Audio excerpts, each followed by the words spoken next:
Indian air force IAF ఆధ్వర్యంలో నిర్మించనున్న ఆదిలాబాద్ ఎయిర్పోర్ట్ను అన్ని వసతులతో అభివృద్ధి చేయాలని రక్షణ శాఖ మంత్రి రాజ్నాథ్ సింగ్కు సీఎం రేవంత్ రెడ్డి విజ్ఞప్తి చేశారు. రాష్ట్ర ప్రభుత్వం ప్రతిష్టాత్మకంగా చేపట్టిన మూసీ రివర్ డెవలప్మెంట్లో భాగమైన గాంధీ సరోవర్ ప్రాజెక్టుకు రక్షణ శాఖ భూములు బదలాయించినందుకు కృతజ్ఞతలు తెలిపారు. సోమవారం ఢిల్లీలోని రక్షణ శాఖ కార్యాలయం కర్తవ్య భవన్లో రక్షణ శాఖ మంత్రి రాజ్నాథ్ సింగ్తో సీఎం రేవంత్ రెడ్డి భేటీ అయ్యారు. దాదాపు 20 నిమిషాల పాటు సాగిన ఈ సమావేశంలో ఆదిలాబాద్ ఎయిర్పోర్ట్, దేవరకద్రలో డిఆర్డీఓ ప్రాజెక్ట్, రాష్ట్రానికి సంబంధించిన పలు అభివృద్ధి అంశాలపై చర్చించారు.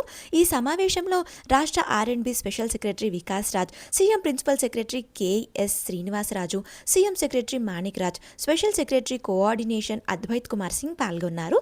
అలాగే తెలంగాణకు అత్యంత ప్రాధాన్య ప్రాజెక్టులో ఒకటైన ఆదిలాబాద్ ఎయిర్పోర్ట్ అభివృద్ధికి సంబంధించి భూసేకరణ, యుటిలిటీస్ బదలాయింపు అంశాల్లో పూర్తిగా సహకరించేందుకు రాష్ట్ర ప్రభుత్వం సిద్ధంగా ఉందని వెల్లడించారు.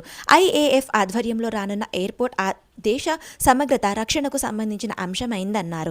ఈ దిశలో భారీగా విస్తరిస్తున్న ఈ ఎయిర్పోర్ట్కు రాష్ట్ర ప్రభుత్వం అన్ని విధాలా సహకరిస్తుందని హామీ ఇచ్చారు.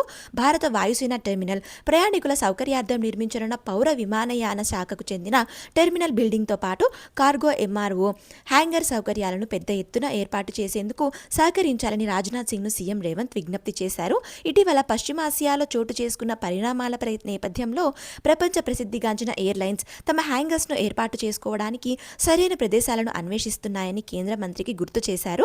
ఈ విషయంలో ఆదిలాబాద్ ఎయిర్పోర్ట్ హ్యాంగర్ ఏర్పాటుకు అత్యంత అనుకూలమైందన్నారు. ఆ దిశగా అభివృద్ధి చేయాలని కోరారు.